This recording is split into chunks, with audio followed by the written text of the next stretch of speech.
This example shows, as do many others in my book, that it was completely possible, even in the Third Reich, to refuse to obey an order if done in a suitable manner, or at least not follow it to the letter. It goes without saying that the responsibility for such action has to be borne alone by the officer or the man in question. That is also certainly demanded of the modern German soldier. In any event, I would like to see how many officers, especially young officers, will refuse to carry out an order if it should ever come to that again, which no normal human can hope for. Most of the time, they will not be familiar enough with the situation to be able to decide to take this step. We were directly attached to the Army Corps back then, and therefore in the lucky position of having an overview of the fighting in the entire sector.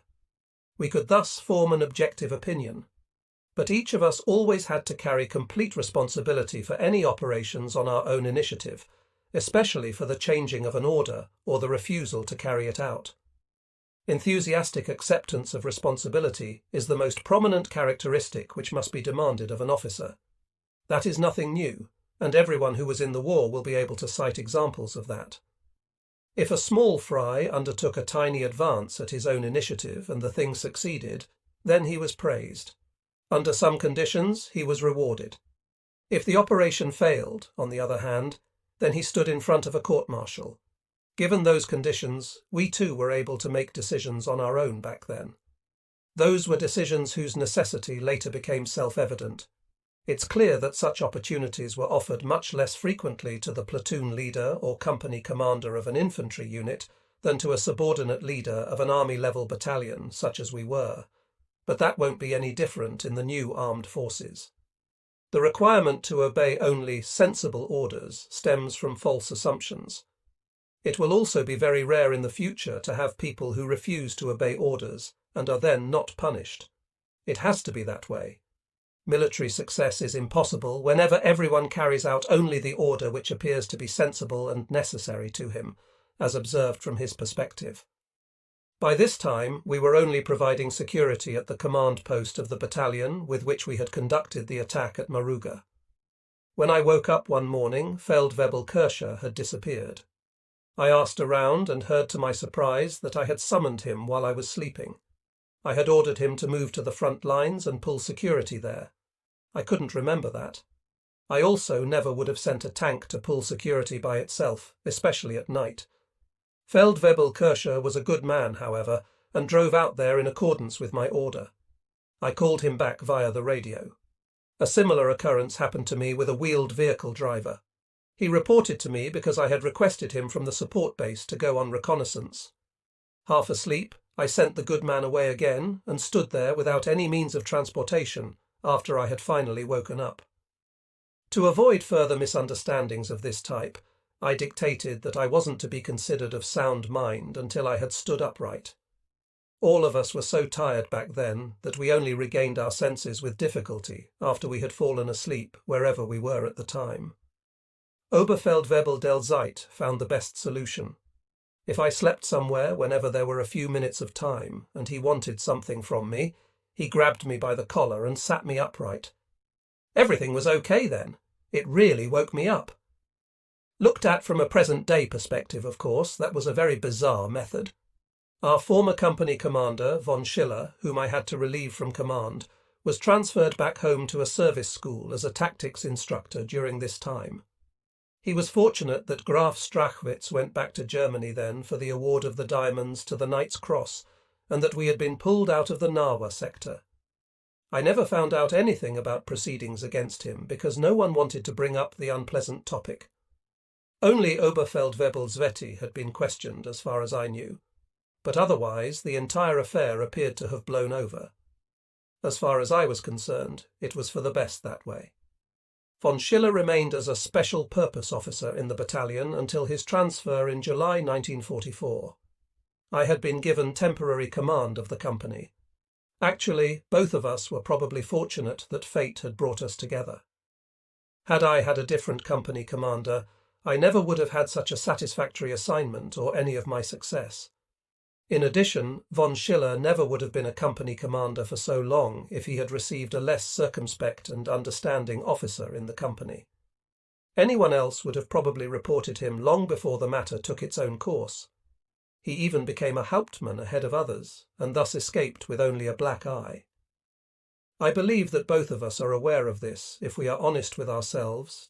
Defensive fighting at Dynaburgin the night before July 20th, 1944. That is, not too many hours before Oberst Graf Stauffenberg undertook the assassination attempt against Hitler, a report reached us from battalion. It stated that the Russians had broken through northeast of Düneburg in the sector of the 190th Infantry Division and were advancing in the direction of the Düneburg-Rossitten Rollbahn. From 90 to 100 Russian tanks were mentioned in the report. I was somewhat sceptical because I knew from experience that not only drunkards but infantrymen manage to see double, especially when they are surprised at night by tanks. I thus counted on 50 tanks at the most, something one didn't like to hear either. Besides everything else, we were still about 50 kilometers away from Düneburg. The order to move the company immediately toward Düneburg also arrived simultaneously with the battalion report. Our briefing was planned to take place at the entrance to the railroad bridge, which was the only one over the Düne that was negotiable by Tigers. Our company was ready to move in the early morning hours of July 20th. We reached the bridge over the Düne around 11 o'clock. There were 2 additional vehicles from the company on the far side of the river. They had arrived from the workshop freshly repaired. I thus had the handsome sum of 8 Tigers at my disposal. It was a battle strength that we almost never reached otherwise. 5 to 6 tanks were usually out of action due to the enemy or mechanical damage. The cemetery west of the Düneburg-Rossitten Rollbahn had been selected as the resupply point for the battalion. It was about 5 kilometers northeast of the city. We arrived as the last of the 3 companies. We had made the longest march by far. Oberleutnant Bolter and his 3rd company were already finished with refueling and resupplying. He had just enough time to call out to me while driving by. He said I could take my time. "By the time you guys arrive, we'll have already taken care of everything ourselves," he said in departing. I wished him good luck, and then went to the battalion command post to inform myself about the situation. What I discovered there certainly didn't look too rosy. Using massed armoured forces, the Russians had launched an attack in the area of the 190th Infantry Division.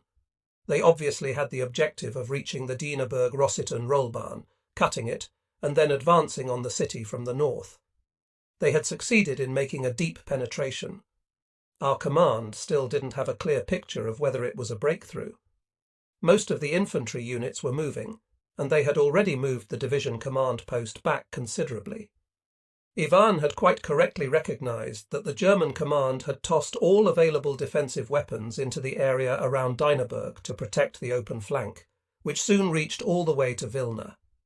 He also cleverly understood how to tie up these forces. Sometimes he attacked here, sometimes there, using a few armour and infantry units, but never with a lot of pressure. The German front lines were practically stripped of all heavy defensive weapons, so the opportunity for a Russian attack appeared to be more than likely. Success couldn't remain far behind. The Russian objective was to cross the Rollbahn, advance to the west, swing to the south, and take Dynaburg. In the process, they would encircle the 190th Infantry Division and eliminate it.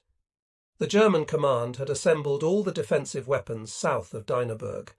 It then shifted back to the other extreme. It concentrated all of the Puck, assault gun, flak, and Tiger units in Dynaburg. From there, it moved them in the direction of Polotsk, with the mission to straighten out the Russian penetration and restore the old front lines. When my company reached the resupply point, we were the last unit. The way things appeared, it promised to be a nice day. It was barely conceivable that the firepower that was already rolling to the east would leave any tanks left for us to knock out. It was noon, and we had just finished topping off and resupplying. The engines were already running when a divisional vehicle suddenly came racing up from the front. A major with red General Staff stripes on his pants jumped out of the vehicle, which was still rolling. He talked excitedly to the first soldier he nabbed. He wanted to talk to the leader of the unit. I stepped in right there. It turned out that the Russians had renewed their attack first thing in the morning. The division command post could not be found anymore at the designated point. The entire situation appeared to be up in the air and critical. Besides everything else, the entire divisional staff had been moved farther to the west a few days before. Only the operations officer had remained behind, and he wasn't able to influence the new commander, an oberst. We moved out on the Rollbahn towards Rossitten, and then, after about 3 kilometres on the Rollbahn heading east toward Polotsk. We continued obstinately eastward. After all, we had to run into resistance somewhere. The midsummer sun burned down relentlessly. We had to grant our vehicles a maintenance halt every 45 minutes. During such halts, the crews sat on the tanks. The drivers busied themselves with the engines and checked the oil and water. Only one question concerned all of us. What was it like at the front?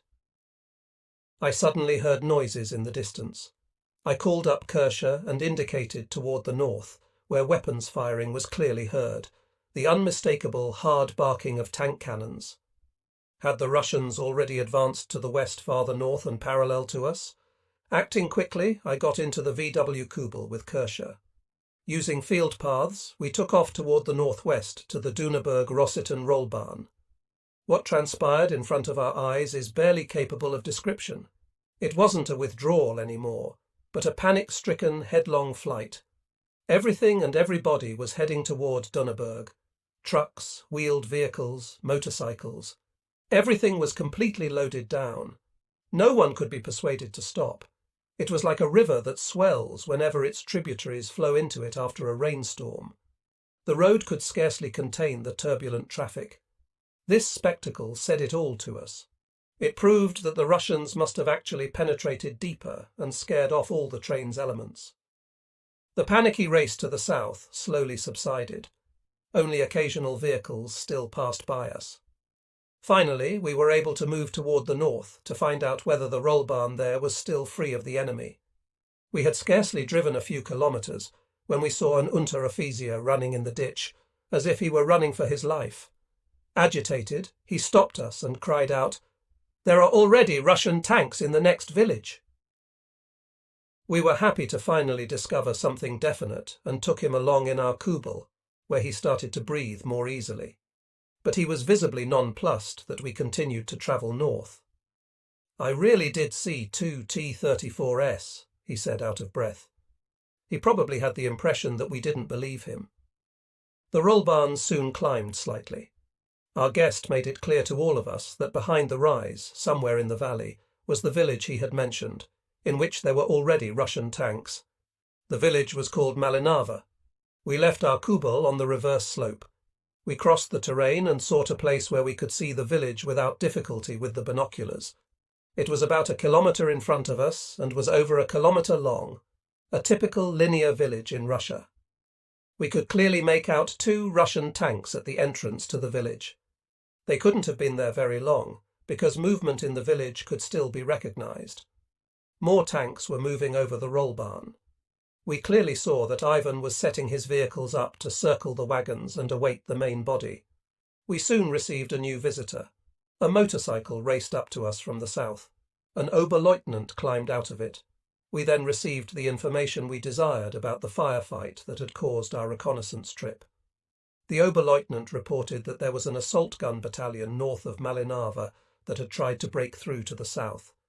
The commander had ordered the village attacked, but the only result had been the total loss of 7 assault guns. Using the motorcycle, the adjutant was supposed to try to get through to Duneberg at all costs and request a unit from the south that would hack his battalion out. Full of despair, he was now returning from Duneberg. He had found out that there were no more armour-defeating weapons in Duneberg. I was able to raise the crestfallen man's spirits when I suggested to him that he should link up with us and wait to see what happened. It would not have made any sense for him to detour around the village, sweeping farther out to the west and looking for his guys. I promised him that he could drive on the Rollbahn to his commander in 2 hours, at the latest. We then raced back to the company as quickly as possible and let our reconnaissance NCO off at the Rollbahn. We didn't have any more time to lose. I led my company up to the village along the route we had just reconnoitred. We then stopped and I discussed the operation with the platoon leaders and the tank commanders. What I said back then remains in my memory to this day. We are completely on our own. Besides that, the situation is completely unclear. It would be too dangerous for us to attack the village online.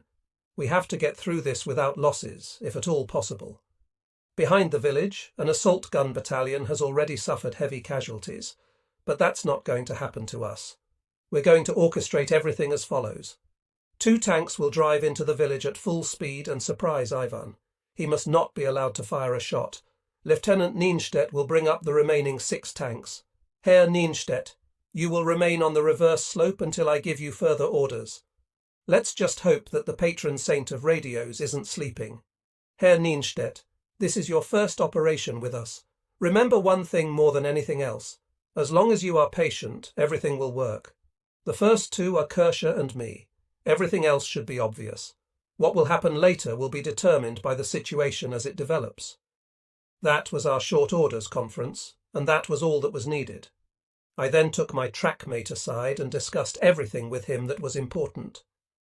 Complete success was dependent upon our penetration into the village, Better said, upon our surprise. I'll lead, and both of us will advance to the centre of the village as quickly as possible, where we will quickly get our bearings. You will orient to the rear, and I'll orient to the front. We will then take care of anything that stands in our way.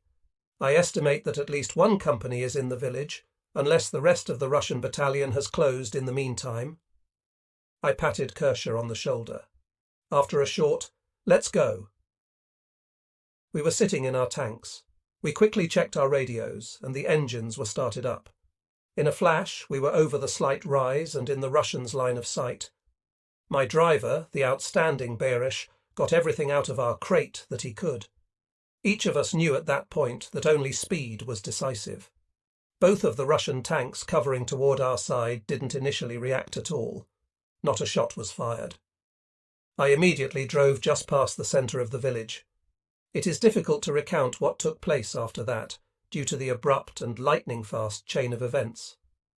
Kirscher, who had approached the village about 150 metres behind me, noticed that the turrets of both Russian tanks were moving. He immediately stopped and knocked out both of them. At the same instant, I also began to mop up on the other end of the village. After Kirscher had closed on me, he radioed and pointed to the right. A Stalin tank was broadside to us next to a barn. It was a vehicle that we hadn't yet seen in the northern sector of the front. We were startled for a moment because the tank was outfitted with an extremely long 122mm cannon. This was the first Russian tank cannon with a muzzle brake. Moreover, the Stalin tank looked somewhat similar in its shape to our King Tiger. After I initially hesitated, just as Kirscher did, it occurred to me immediately that only the running gear was typically Russian. I fired, and the tank burst into flames. After this short digression, we finished off all of Ivan's vehicles in the village, just as we had arranged earlier. Kirscher and I later had to laugh, because we had thought for a moment that we had a King Tiger in front of us that had been captured by the Russians. In the heat of battle, however, such things could sometimes come to pass. At the same time I started firing in the village, I gave Lieutenant Nienstedt the order to move slowly over the high ground. He was to ensure that no Russians could flee from the village. They could have then warned the main body of the enemy, which was closing. This measure proved to be of great importance for the later conduct of our operation. The entire affair in the village hadn't lasted a quarter of an hour. Only 2 Russian tanks tried to flee to the east. None of the others found any opportunity to move. After my entire company had reached the village and 3 tanks had been positioned to provide cover on the eastern side of it, we dismounted to briefly discuss the new situation. We had reason to be satisfied. The surprise attack had succeeded without a hitch because we had arrived at precisely the right time. As it turned out, the Russians had reported to their unit that everything was in order on the road. The main body could proceed without alarm. Based on that information, we could formulate our new plan. The Russians had dragged their wounded to the road. I had them, together with those capable of walking, brought by the assault gun battalion to Donneberg. We couldn't do anything at all with those people with our assets. Shortly thereafter, a motorcycle with a sidecar came racing into the village from the north. The commander of the assault gun battalion climbed out of it. He was so happy he practically hugged me. He had already given up on his encircled unit. In addition to everything else, we then delivered his adjutant to him. There had been no Russian infantry in the village. Anyone who was still crawling around alive was from the tank crews. They had felt completely safe. To judge by the lack of movement by most of the enemy tanks, the drivers and the radio operators had probably gone out to plunder in the houses when we appeared out of the clear blue. The village was cleared of the enemy. At that point, it was important to advance east to build up a front line as far in that direction as possible. That would make the roll barn negotiable again. I quickly took stock of the situation and sent a standard report to the battalion. One of the battalion's signals sections, mounted in an armoured personnel carrier, had been attached to me. Using medium-wave radio, I gave the commander my location and the results of the engagement, 17 Stalins and 5 T-34S. I also gave him the objective of my new attack, which I had determined myself. It was a village that was located about 10 kilometres east of our present location. I then additionally requested that the scattered elements of the infantry division be gathered together. They were to wait until I arrived at the battalion command post with the trucks. In the short time that all of this happened, my covering tanks had noticed that 2 Russians were attempting to get away from one of the 2 Stalin tanks that had fled a few hundred meters farther to the east.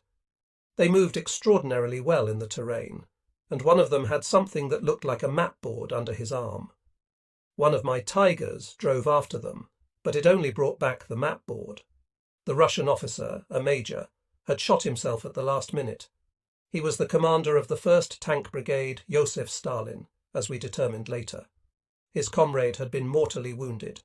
The major was a hero of the Soviet Union and wore the Order of Lenin on his breast. I had never seen that award up close before. Both of the Soviet officers were buried in the village during the afternoon by their comrades. I discovered that the next day when I came back and pulled security near the grave. The major's maps were very informative to me because the intended advance of the Russians was shown in grease pencil. According to them, this Russian battalion was supposed to advance toward Dunneberg on the Rollbahn after the arrival of the remaining companies. At the same time, another battle group was supposed to advance past Dunneberg to the north to reach this city from the northwest. It will be shown later how little this important map was used by our higher headquarters. After we had passed on the necessary report, we moved east along a small field path, which led to the roll barn from the southern end of the village. We stopped ahead of each village that we had to drive through and quickly checked things out so as not to be surprised.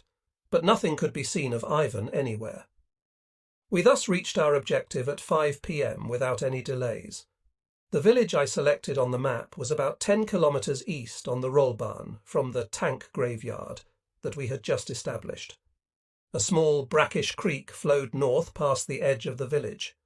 A decaying wooden bridge, which could not possibly hold a tiger, crossed it. I set up my tank on the edge of the village. I had the men camouflage it well. I took Feldwebel Kirscher and Lieutenant Nienstedt in my VW Kubel, which I brought along to every operation whenever possible. The VW always had to drive behind the tanks, except, of course, during battle. It always had to be handy, however, and the driver of the VW had earned his Iron Cross honestly. Because a few VWs were damaged during my beloved reconnaissance missions, they had given me the name VW Death in the battalion. That was a gross exaggeration, however, because I cannot remember one case where we had the total loss of a VW. In any case, even though it was ordered by the battalion to ride in an armoured personnel carrier, we called the things coffins, it was too slow and unreliable for me. That was because the tracks of these half-tracked vehicles frequently jumped off. One then became immobile and wasted a lot of time. The armour plating also wasn't much better than the sheet metal of the Volkswagen. While the battalion radio operator was passing the new location report to the battalion, we were already moving out. We wanted to get to the wider road that the Russians had probably used. According to the map, it ran into the Rollbahn about 10 kilometres north of our village of Malinava. We reached this road after about 4 kilometers and found our suspicions confirmed. Fresh tank tracks. If our luck held, then we could wait there and surprise the remainder of the Russian brigade. That is, of course, assuming that no report about the new situation had reached it yet. One difficulty still had to be cleared out of the way. The road could not be seen from the company's location. On our way back, we looked for and found downstream a usable fording site. We carefully moved the tanks across the creek so none of them became stuck. Everything went well for the first 6 Tigers, but the 7th sank to its hull and could only be freed up with difficulty and by moving it backward. It therefore seemed advisable not to have the remaining 2 tanks drive through the creek. Our 6 cannons would have to suffice to take care of the affair that we had taken upon ourselves. Later on, I would be happy that I had left these 2 Tigers on the near side of the bank. We needed them to help the 6 vehicles involved in the operation cross the creek again. Time was pressing, and I had the 6 Tigers go into position as quickly as possible behind a small rise in the ground. They were set up in such a manner that they had a field of fire onto the road where we expected Ivan. The position was magnificently camouflaged by my men. I then had the commanders come to the high ground. I described the course of the road to them. We controlled from there for a length of about 2 to 3 kilometers. It disappeared behind a rise to the left of us. If the Russians really were to come, just as we wanted them to, then we had to let them move their first tank to just before this high ground before opening fire. By doing that, we could nab the most enemy vehicles. It was only a question of nerves and discipline in ensuring that no one opened fire too soon. But thank God, we had practiced that so often already that it had to work. The fields of fire were assigned in detail. In doing so, however, it was only important that the left tank fired at the first tank and the right Tiger fired at the last Russian tank. All Tigers were supposed to open fire at my command simultaneously. I sat in with Kershaw as his radio operator, since my vehicle was one of the 2 that we had not taken along over the creek. Kershaw was the farthest left. If we were lucky, everything would work out just like on the range. I was happy for Lieutenant Nienstedt, who was chomping at the bit to finally get a few enemy tanks in his sights. We were in the greatest suspense for about the next half hour. In such situations, minutes became eternities. We finally recognized some dust clouds to the east. If they weren't from our comrades in the other companies, then they had to be Russians. Using my scope, I was soon able to identify the tanks that were slowly approaching. Our hopes had panned out. Ivan didn't know anything about the bad luck of his advance guard, because infantry was sitting on the tanks, the cannons were in the travel position, and the Russians were moving as if on a road march behind the front. We could also make out trucks between the tanks, most likely transporting fuel and munitions. Those guys were moving past us, directly in front of our eyes, as if on parade. At most, they were a kilometre away. 10 to 15 men were standing or sitting on every tank, completely unaware that we were lying in wait for them. Just as the first Russian tank wanted to disappear behind the protective high ground, I gave the order to fire. What then took place would make the heart of every tanker beat faster. I was so beside myself that I jumped out of the tank to better view the spectacle. The panic was unimaginable. Not a single shot was fired from a Russian tank. Naturally, we didn't have any time to spend with the fleeing Russian infantry. After we had finished off all the vehicles, there wasn't a Russian to be seen. They had slunk away into the fields, if they hadn't been surprised on their tanks. The entire column of vehicles was burning. Some of the trucks were overturned. One truck drove into another, and not a single one could escape. By the time the Russians knew where the shooting was coming from, everything had already been knocked out, a truly horrifically beautiful sight. 28 tanks were in front of us, burning and smouldering. With each passing moment, a fuel tank exploded. The ammunition rattled and ripped the turrets apart. We had done a great job. I was firmly convinced that we had given Ivan something to think about. It would certainly suffice to guarantee us a few peaceful nights. We then withdrew our tanks back to the village, and I was happy when I got all of them across the creek. This brackish ditch was welcome protection for the coming night. The communications vehicle passed on the report of our success. My men were then ordered to rest so that they could be alert during the night. I took a radio operator along with me in the Keeble. He would be used to guide in the supply vehicles. I scurried back in the direction of the roll barn to the forward supply point. The first sergeant had set it up in the vicinity of where the easterly roll barn branched off from the main roll barn. That was the point where we had turned off at noon. He probably still didn't know that he had to look for us in a completely different place from where he assumed we were. I still didn't have any radio contact with him. When we arrived at the support point, there was a big friendly reception for us, because the assault gun personnel had already reported our ambush. When we reported the additional kills, however, there was no end to the celebration. The Hauptfeldwebel immediately dispensed a bottle of cognac for every crew. Food, fuel and ammo were soon ready to roll. Leinecker, my master of the airwaves, assumed the leadership of the column so that the crews were quickly resupplied. I rapidly moved on to the battalion, whose command post was located with the divisional one. I wanted to get informed about the situation and ensure that at least a company of infantry was attached before the onset of darkness. A night time without our infantry friends was not something we felt comfortable with. The Hauptfeldwebel was instructed to keep trucks ready for transporting the infantry. My commander approached me halfway to the command post. It was as if he had been transformed. He congratulated me on our success and told me about the elation that predominated at division headquarters, because the situation had been saved in such an elegant fashion at a critical moment. By the same token, it was also the first big success of the battalion since Major Schwaner had become its commander. He was thus completely satisfied, and the old quarrel between us was buried and forgotten. Men at the front don't hold grudges. On the way to the scene of our operation, I discussed the measures that had to be taken. I also had to describe exactly how we had executed our operation. I mentioned that Ivan would not have had to suffer this setback if he had left 6 to 8 tanks as a reserve outside the village. Schwaner looked pleased at the remark.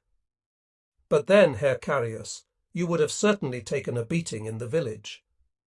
I was able to counter by saying that my 6 tigers had been ready to spring to free me in that eventuality, something which had been planned for.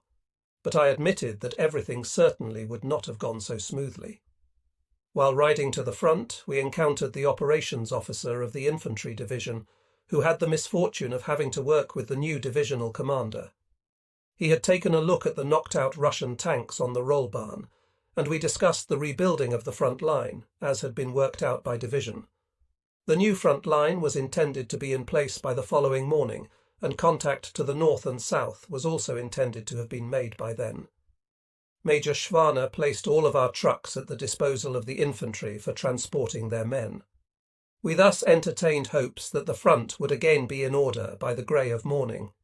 We then drove on to the first objective of our attack, Malinava, where some of the tanks were still smouldering. We inspected a Stalin that was, to a certain extent, still in one piece. The 122 mm long-barrelled cannon was already capable of instilling some respect in us. Disadvantageously, one-piece rounds were not used in the Stalin. Instead, the shell and the powder had to be loaded separately. The armour and the shape were better than our Tiger, but we liked our weapons a lot more. A Stalin that had not burned out was supposed to have been brought to Dienerberg for transporting to Berlin, but the Russians didn't allow us any time for that. When we got back to division headquarters, I was introduced to the new division commander. It was an oberst who had been the commandant of one city or another in East Prussia or in Lithuania.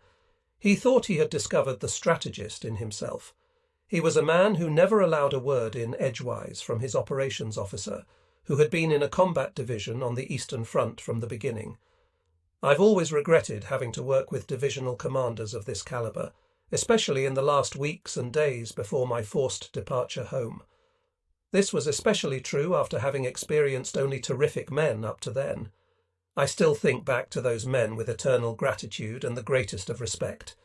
They were tactically proficient and good human beings. Initially, of course, the oberst was very nice and asked me to turn in the awards recommendations. He had cigarettes brought to my men. When we started to talk about the evaluation of the captured maps and the statements of the prisoners, however, our opinions began to clash. After a short time, Major Schwaner and I accepted our place, said a short "Jawohl," and left. It should be noted that the Oberst was of the opinion that the Russians had only made the markings on the map to lead us astray. In his opinion, the Russian main thrust would undoubtedly be made east of the Dieneburg-Rossitten-Rollbahn, heading south in the direction of Dieneburg. An envelopment around Dieneburg was entirely out of the question.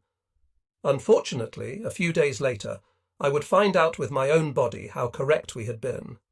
I had procured a few additional men from a road construction unit for night security. I was able to bring them along in a truck. Such protection was mostly for psychological support. It would be enough, however, if these men paid attention and kept their ears open. That was already help enough for us, as I wanted my crews to rest whenever possible. At the forward supply point, I met Lieutenant Eichhorn. His tank had just come out of the workshop. Along with him and the truck, I drove forward to the company. We arrived there shortly before midnight. Lieutenant Nienstedt made his report. Up to then, everything had been quiet, and nothing had been seen or heard from the enemy. Nienstedt had set up our tanks to pull security at the edge of the village. They were facing the creek and, following my suggestion, arranged so that the vehicles were backed up to the creek. The cannons were turned to the rear, allowing us to quickly back up by driving forward if necessary. This method had always proven effective whenever we were by ourselves in no man's land. At night time, we tankers were somewhat helpless because we could not fire an aimed shot with our weapons. Because of that, every infantryman was in an unquestionably superior position to us, if he had guts and did his work in a halfway clever manner. We went into an abandoned Russian house. The peasants had already left the village in the evening, not perceiving anything good. There, using the map, I discussed with both of my platoon leaders what was supposed to happen during the night on the part of the infantry. The infantry had the mission of digging in about 3 kilometers west of us by the early morning hours. It also had to establish contact with our northern neighbours and then pass us through the new front lines. We therefore had to hold out the few hours until then in no man's land. We sat for about an hour in the abandoned farmhouse, talking good-naturedly, when a guard suddenly came in. He was excited and reported he had distinctly heard Russians calling out to one another in the part of the village on the far side of the creek. That didn't seem possible to us, but we went to our tanks anyway. Lo and behold, the young soldier had heard right. We now had to keep absolutely quiet so as not to draw the Russians' attention to us. All the tank commanders were then informed. That wasn't so easy, as our crews were so sound asleep after the many long nights that it was only possible to wake them by shaking them vigorously. Yelling was impossible, and whispering made little sense with frontline soldiers. I will not repeat what slipped out of the men's mouths in their half-sleep when we tore them from their dreams. I breathed a lot easier when I finally had all of them halfway together. It would have been so easy for Ivan to capture us if he had thought we were still there and kept quiet. The enemy on the far side of the creek became increasingly lively. We soon heard a tank moving on the other side, guided with a lot of yelling and flashlights. It was now time to withdraw behind the village in order to have open fields of fire and be able to survey the situation. After all, it wouldn't take much longer before the first Russians crossed the little bridge toward us. We let loose with a barrage of fire from all vehicles simultaneously. I would have been glad to see the dumb look on Ivan's face. We then drove out of the village. After about 600 to 800 meters, we set up a new position to wait there until morning, so that the infantry behind us could dig in undisturbed. Using tracers, we shot a few houses in the village into flames. That way we wouldn't be surprised and could also see something. Except for a few mortar barrages, we generally had quiet. Only a single Russian tank fired wildly in our direction, without precision and much too wide. It was apparently the tank that they had guided in earlier. Lieutenant Eichhorn aimed at the muzzle fire, and after the third shot, the Russians literally flew into the air. Pure luck! When morning dawned, we heard heavy armour noises to the east and northeast, but no Russians let themselves be seen. At daybreak, we drove back the same way we had come and found our new front lines already occupied. I established contact with the commander of the infantry battalion. I had 2 vehicles remain with him. 2 other vehicles were placed with the neighbouring battalion. I took the remaining vehicles with me to the roll barn. We set up to screen in Malinava, where the Russians had been 20 hours before with their screen. The day was completely quiet, but we knew that Ivan was preparing again. It was the calm before the storm. The continuous sound of heavy armour could be heard in the wooded terrain that began 1 to 2 kilometres northeast of us. We waited for the Russians to start the attack. We were mistaken, however. We were not subjected to any more attacks there. We only saw occasional figures who took a look at us using binoculars from the edge of the woods. Whenever they became too bold, we sent a few steel greetings over to them, and the rascals then disappeared into the woods. The wildest rumours spread the following night. Russian cavalry had broken through, and enemy tanks were attacking, among other things.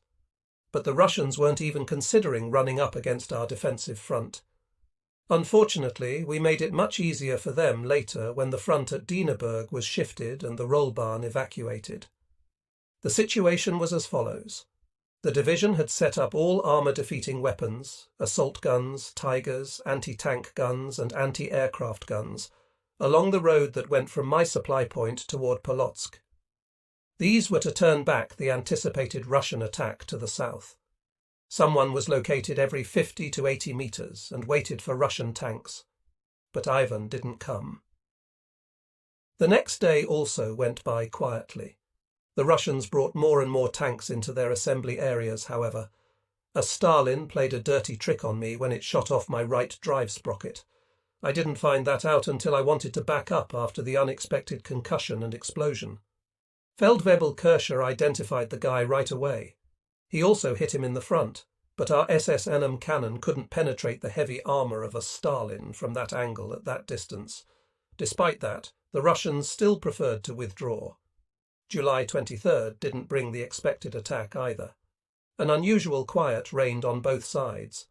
The only surprise attack against us came from 2 propaganda men who came racing up in a divisional Keeble. They inquired their way through to my tank and asked about my particulars. They wanted to gain insight into the situation. As the first mortar barrage arrived, however, they had heard enough. They disappeared as fast as they had arrived. I could barely recognise the situation anymore in the report about our operation that circulated through the press. There was so much shooting going on, and we tankers were so brave. If my name hadn't been mentioned in the report, I really wouldn't have recognised our operation. Unfortunately, this type of reporting is still par for the course even today. Apparently, a reporter is seldom found who understands how to portray a situation factually and soberly, and in a manner that corresponds to reality. A report reached me the following night that our immediate high command had decided to pull back our main line to a position north of the Dieneberg-Polotsk roll barn by dawn. The line that we had previously held with great effort and difficulty was shifted. It had run from north to south and was subsequently intended to run from east to west. As I discovered the next day, the line ended at the last houses northwest of Dieneberg. An SS-MEM anti-tank gun was posted there, which had no contact to the east or west. The latter instance could not have pleased the crew because absolutely no one else was to the left of them. I immediately drove to the division command post after receiving the report. It was at the fork in the road north of Dieneberg where the roll barn to Polotsk and the one to Rossitten met. It was thus at the point where we had departed east a few days before. I also met my commander at the command post. We briefly discussed the new decision of the division commander and then immediately called on him. We wanted to ensure that at least the bridges over the culverts under the road wouldn't be demolished. It should be noted that all of them had already been prepared for demolition. During my nighttime trip, I had seen that an engineer was next to every bridge, just waiting there until he could blow the thing sky high. That would mean, however, that my Tigers couldn't return. After this conversation, there was nothing left for me to do but drive immediately to our forward supply point in my Keeble. There, I picked out a number of my men and posted one at every demo site. He had to delay the premature demolition of the bridges by our engineer friends. I was completely against the demolition of the bridges if we had to shift the front lines back, because we wouldn't be able to control the roll barn anymore. Ivan could move west over the road without danger to his flanks, something that we had always been able to prevent until then. Despite support from the operations officer, our arguments to the divisional commander were not successful. The high-ranking Herr desired that we, together with countless other weapons, should await the Russian attack that he anticipated would come from the north, east of the Dieneburg-Rossitten roll-barn. One didn't need to be a fortune-teller to see that this attack would never come. It was as clear as daylight to me, and to every soldier who used some reason, that Ivan would cross the road as soon as we had pulled our tanks back. He would do this without being noticed by us, let alone being hindered. He would then detour around the city of Dieneburg from the north and take it from the northwest. There wasn't a single German soldier there, much less armour-defeating weapons. The Russians could thus advance into the city without any enemy contact and take the bridges. They would then have us in a pocket one more time. I got my tanks back into the new line just in the nick of time at dawn, before the demolitions began. The explosions clearly showed the Russians, in case they hadn't noticed it already, that we weren't there anymore. They could move out at their leisure. Meanwhile, I still didn't want to come to terms with this type of suicide. In the early morning of July 24th, I once again spoke to the division. I requested they allow me to pull my company back in order to block the Dieneburg-Riga rollbarn. Even this request was not granted. At that point, I lost my patience. I asked Major Schwaner to release at least 4 of my tanks and order them to that position. As logic dictated, he agreed and had me move with these 4 tanks. After all, there wasn't anything to be gained there at division. I also knew, however, that my Tigers would be sorely missed elsewhere. I pulled Feldwebel Kirscher, Oberfeldwebel Göring and Lieutenant Eichhorn out of the line. I had them wait at the cemetery at the rollbarn, where we had refueled a few days before. The headquarters company was still at the same spot and could resupply us right away. I intended to hold up the Russian tanks for at least 24 hours on the rollbarn to Riga, which was completely unguarded. Then, when the pressure became too strong, I would pull back to the city and build bridgeheads. We would thus cover the rearward passage of lines by the troops, ensuring that unnecessary casualties didn't arise. As our last action, we would have then driven over the railroad bridge and conducted a passage of lines through the newly established front line west of the Diener. Unfortunately, I was not able to execute this plan to its end. Fate had something else in mind for me. Many will ask themselves with astonishment why we continued to fight on so doggedly after everything already appeared to have been lost. One doesn't have to search very far to find a reason for our behaviour. Everyone in the East, from the high command down to the lowliest platoon leader, was convinced that the enemy had to be kept from the German border for as long as possible to save as many women and children from the Russians as possible. Besides that, it was not permissible to allow the retreat to degenerate into headlong flight, in order to prevent even more comrades from being encircled and falling into captivity. If events had taken the course that those who nowadays curse at the evil warmongers had wanted, then many of our women and children, and also many a true comrade, would not be alive now. I believe that every German, if not the entire free world, has come to the conclusion it would have been better for everyone if the Russians had not occupied half of Germany. After all, we didn't fight for a man or a system. On the contrary, we gave our best and our all for Germany, and, in the process, for ourselves. One has to consider our decision to do something on our own initiative from this perspective. We simply didn't want to remain sitting in a trap. The army had to get back over the Diener, and because of that, the crossing points had to be kept open. On the morning of July 24th, a day I'll never forget as long as I'm alive, I was with the 4 tanks resupplying at the headquarters company. Major Schwaner had also shown up. Once again, we briefly discussed the operation as I conceived it. In accordance with the plan, the Tigers, under the command of Lieutenant Eichhorn, were supposed to move through Donneberg and wait for me at the edge of town on the rollbarn to Riga. I wanted to drive ahead to reconnoitre the terrain and then meet my people at the agreed-upon place. I still remember exactly how the battalion cook prepared a favourite of mine, cucumber salad, which I hadn't had for a long time. Major Schwaner jokingly said to me, "Carrius, don't eat so much, that's not good for a stomach wound." As he had done so often before, the commander also threatened that he would punish me if something should happen to me during my cruising with the VW and motorcycle. Fortunately, neither of us knew how right he was that time. This day would mean contact with the enemy in the truest sense of the word. Unfortunately, the last running Volkswagen in my company was disabled. I therefore moved out with the medic's motorcycle and sidecar. The medic himself steered. This vehicle didn't bother me. I had never believed in superstition. I also wouldn't have been any better off with another vehicle.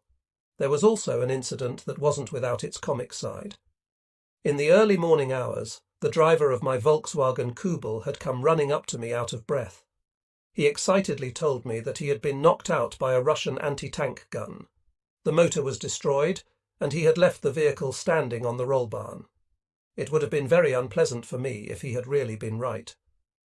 I then carefully drove back the 2 kilometres, dutifully staying on the alert, and waited for the first hit that the anti-tank gun would deliver. Nothing stirred, however, and we were finally in front of our Volkswagen. I carefully got out to see from which side it had been hit. I couldn't find any penetration. However, a puddle of oil on the ground led us to solving the puzzle. A piston had penetrated the oil pan. The bang in the middle of the night had shocked the poor guy so much that he only thought he was hit. He disappeared in a flash. That could even happen to an old vet. Nobody needs to be embarrassed if something similar should happen to him. The worst thing about the entire matter was that my last Keeble was out of commission. Riding the motorcycle, I drove through Dienerberg and then northwest on the Rollbahn to Riga. After a journey of about 8 kilometres, we turned off the road to the northeast and went through a few small villages. We crossed a railroad track and then had the wooded terrain in front of us. It extended north of Dienerberg from west to east as far as the Dienerberg-Rossitten Rollbahn. There was nothing to be seen of the Russians far and wide. En route, I met Oberleutnant Wolf, who led the battalion's reconnaissance platoon. He had just come back from the woods and had covered the same route that we intended to do, but in the opposite direction. I asked him to wait with my tanks, which had probably already arrived at the northwest outskirts of Dienerberg. For the evening, I invited him for some sauerkraut and dumplings, his favourite meal, which my mess personnel had promised me. This invitation possibly saved my life, a fact which I wasn't to discover until later.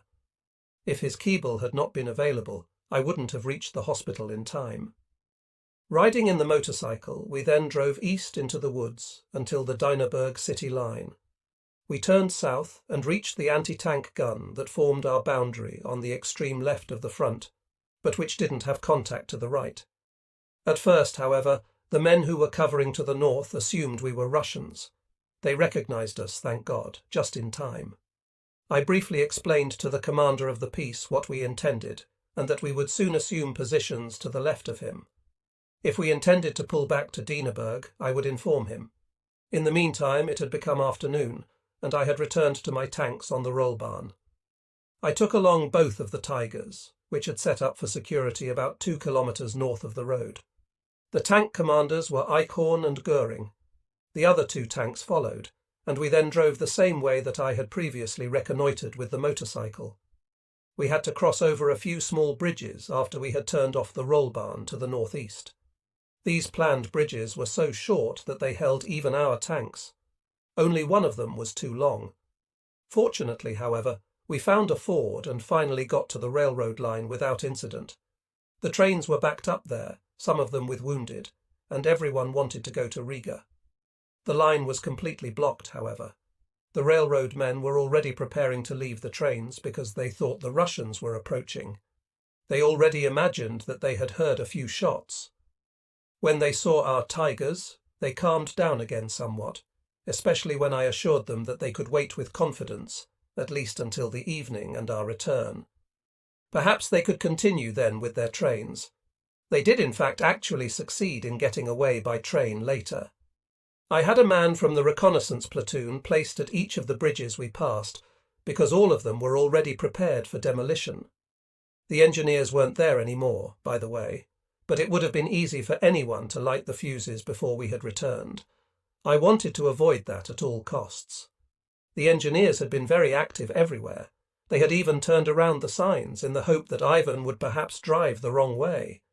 That would succeed with the Americans in certain situations on the Western Front later on, but certainly not with the Russians. We crossed the railroad tracks and approached the village where I wanted to set up my tanks. From the northern edge of the village we had woods in front of us, about a kilometre away. We could cover everything superbly until the night fell. I wanted to drive back to the roll barn at night after a decent-sized salvo of fire. That was so the Russians would think that we were still there. I stopped as I approached the entrance to the village.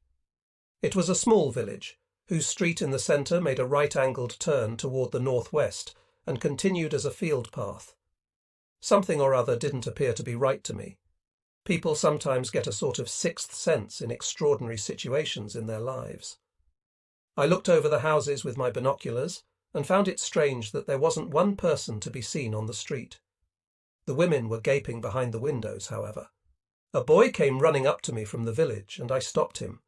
I asked the boy in my terrific Russian, "Ruski soldat suda?" Amazingly, he immediately answered, "3 kilometro." How could he know that so well? I had just come through there a few hours before, after all, without noticing one Russian soldier. Lieutenant Eichhorn pleaded insistently with me to drive behind both of the tanks with my motorcycle, because everything also seemed strange to him. Despite that, I drove into the village in front of both of the tanks and directed them into position at the northern edge. I had left Feldwebel Kirscher and Unteroffizier Kramer, the latter in my Tiger, to pull security at the turnoff at the roll barn to Riga. They were supposed to wait there until we came back at the onset of darkness. Nothing stirred far and wide. I drove along the field path in my motorcycle toward the northwest. I wanted to observe the terrain better from some high ground and survey the woods some more. I saw the roof of a farmhouse peek out from behind the high ground. It was to the left of the road. We had passed it a few hours before during our reconnaissance run. We drove just up to the high ground, where I ordered a halt. I then engrossed myself in my mapboard to orient myself on the ground. Suddenly my driver shouted, "Russians in the farmhouse!" They were already firing. I glanced to the left and shouted out, "Turn around!" Loki, the driver, killed the machine, a 700cc Zondap. Everything else happened as fast as lightning. We jumped from the motorcycle. Loki reached the ditch intact, but a shot shattered my left thigh. Crawling, we attempted to get back to the village, but my strength soon left me. I ordered Loki to scram and alert Lieutenant Eichhorn, but the loyal man didn't want to leave me in the lurch. He drove me even crazier with his remarks that Ivan was coming closer and closer. Every time we raised our heads over the edge of the road, the Russians fired like crazy. I shouted out Eichhorn's name again and again, as if he could have heard me. But people do many senseless things at such moments. Despite my wound, I slowly crawled on as best I could. The Russians, however, came closer and closer. They certainly hadn't noticed our tanks because they couldn't see into the village from the farmhouse due to the high ground in between. I had also lost my mapboard in the meantime. My ever-present field cap had already fallen off during the jump into the ditch, a bad sign. Marwitz, who found it later, saved it as a talisman through the long period of his Russian captivity. In the meantime, the Russians had crossed over the road and into our ditch. Every time we moved, they fired. The bullets whizzing past me didn't hit Loki either because he was covered by me. In the end, he got away with a flesh wound. I intercepted the other rounds. I received a shot that penetrated through my upper left arm and another 4 hits in the back. Because the many wounds, especially those in the back, were bleeding heavily, I was soon completely exhausted and didn't get any farther. When we didn't move anymore, the shooting stopped. Suddenly, my rapidly dwindling will to live was revived. The engine noise of my tanks could be heard clearly, the sound of salvation to my ears. Eichhorn and Goering had heard the shooting and moved out to see what was going on. In addition to my elation, my hopes were revived that I would get out of that fix alive. But then death suddenly stood in front of me. 3 Russians had approached our rear and suddenly surfaced 3 meters behind me. I will never forget that sight for the rest of my life. I was bleeding from my many wounds, had no more strength, and heard the engines of my tigers, which were probably coming too late after all. Like an animal shot in the belly who sees the hunter coming and can no longer escape, I looked around me. A Soviet officer stood in the middle. He called out, "Ruki Virch! Hands up!" The soldiers to his right and left held machine pistols aimed at us. It was fortunate that the Russians were still afraid that I could get the dumb idea to shoot. The same thing would have probably happened to me in his place. He had no idea at all what state of mind I was in. Nothing was further from my mind than shooting. I couldn't think at all at that moment. It would have been impossible for me to draw my weapon since I was lying on my healthy right arm. My tanks came racing up then, with machine guns firing wildly into the area while on the move. They didn't hit anything. The sudden appearance of the tigers naturally gave the Russians a shock. Both soldiers ran away immediately, but the Soviet officer raised his pistol to finish me off. In my condition, I didn't desire to look death in the eye. I turned toward my approaching tanks. That was my good fortune and my salvation. The Russian pulled the trigger 3 times, but he was so excited that 2 shots went wide and only 1 hit. The round went extremely close to the spinal cord in my neck, but miraculously not 1 tendon or artery was hit. So it didn't turn out to be a bullet in the head after all. I was amazed that I was still alive. In any case, if I hadn't turned toward my tigers, the shot would have gone through the larynx, and these lines here would never have been written. Quite literally, my comrades had arrived at the very last second. Lieutenant Eichhorn rolled on past me, while Oberfeldwebel Göring immediately stopped next to me. I am not capable of expressing the wonderful feeling of security that filled me then. The thought didn't even enter my mind that something could possibly happen to me during the continued shooting. Stabsgefreiter Marwitz, Göring's gunner, swung out of his hatch in the turret and landed with a leap in the ditch next to me. He hardly knew where he should start to dress me or apply tourniquets. After all, I was bleeding everywhere. The overalls that I was wearing were just rags. Marwitz unfastened his suspenders and firmly tied off my thigh above the wound. Fortunately for me, these suspenders were of top quality and elastic. Otherwise, I would have lost my leg due to the tourniquet. Afterward, I was often asked whether I had felt pain. No one could imagine how I really didn't feel anything at all as a result of the excitement and the exhaustion from the large loss of blood. I was just pleasantly tired and also afraid of losing consciousness. I perceived the bullets only as blows against me and not at all as pain. When the leg was tied off, Marwitz propped me up from behind onto the rear deck of the tank. Even today, it remains a mystery to me how I got up there at all. I then actually stood behind the turret, one leg hanging loose in the air. I hung on tightly to the edge of the turret. Suddenly, on top of everything else, there was more shooting from behind. It was then clear to me why no Russians had been seen before in the village. A few Ivans had already ventured up to the houses and were surprised by us. When faced with the tanks, they preferred to remain completely under cover. But then they came to life. I called out to Göring to traverse the turret to the rear. He reacted so quickly that he jammed my unscathed foot between the turret and the hull. Because of that, I came within an inch of having permanent injury inflicted on my unscathed leg. Even today, I can't understand why not even one shot hit me while I was standing exposed on the rear of the tank. And shortly before, while dismounting the motorcycle, I had to receive an immediate hit. We fought our way back through the village and reached Oberleutnant Wolf on the outskirts. With clever foresight, he had waited with his Kubel outside the village. By doing so, nothing had happened to him. They then put me, as best they could, in the rear seat of the vehicle. I once again ordered Lieutenant Eichhorn to immediately drive back to the road, just as we had already discussed.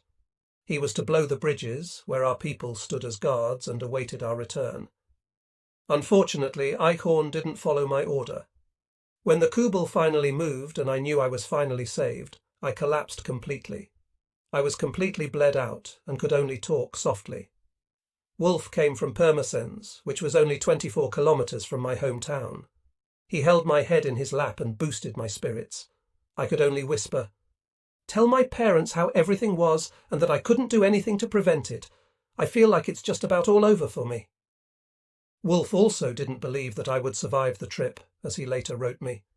But I came home healthy, however, while my comrade died a soldier's death in East Prussia shortly before the end of the war. I didn't come back to my senses until they wanted to transfer me to a medical vehicle. By then, we had long crossed the Duna. I deeply regretted that I had not been able to say goodbye to Kirscher and Kramer.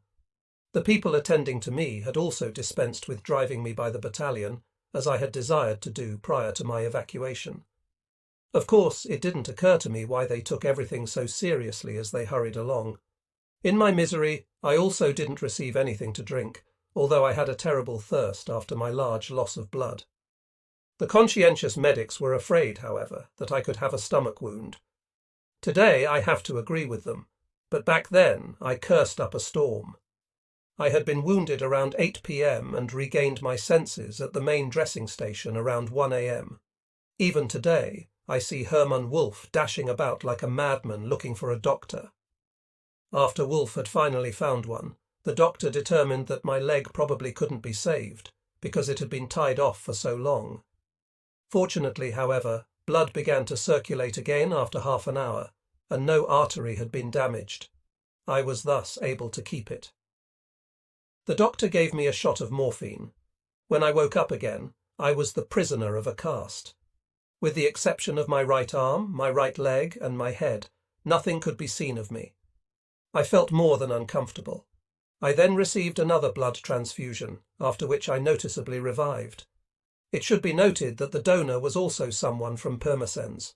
He also wrote me later in the hospital. Like a package, they placed me in the barracks. All the beds around me had been filled with the severely wounded.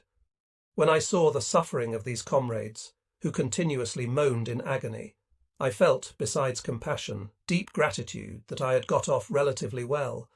I didn't feel any pain at all. I had enjoyed unbelievably good luck in that the many shots had not penetrated any nerve endings. I was able to talk in a coherent fashion with the minister who made his rounds in the morning. The first one to visit me the next day was my commander, Major Schwaner. Tears welled up in both our eyes when we saw each other again. I then made my report. Contact made with the enemy. When he saw me, he even forgot to chew me out because of the motorcycle, which was now in the junk pile. It had been the last one in the company. Oberfeldwebel del Zeit appeared after Major Schwaner. I felt how difficult it was for him to keep the truth from me. I then knew for certain that I had to say farewell, the most difficult farewell of my life up to then. Of course, I talked some rubbish about how I would soon be back in the company again. Del Zeit believed even less than I did that I really could keep that promise. As a consolation, the battalion adjutant brought some news along for me. After our big success, the Corps headquarters had turned in my name for the oak leaves. I wouldn't discover until back home that this report wasn't just a consolation.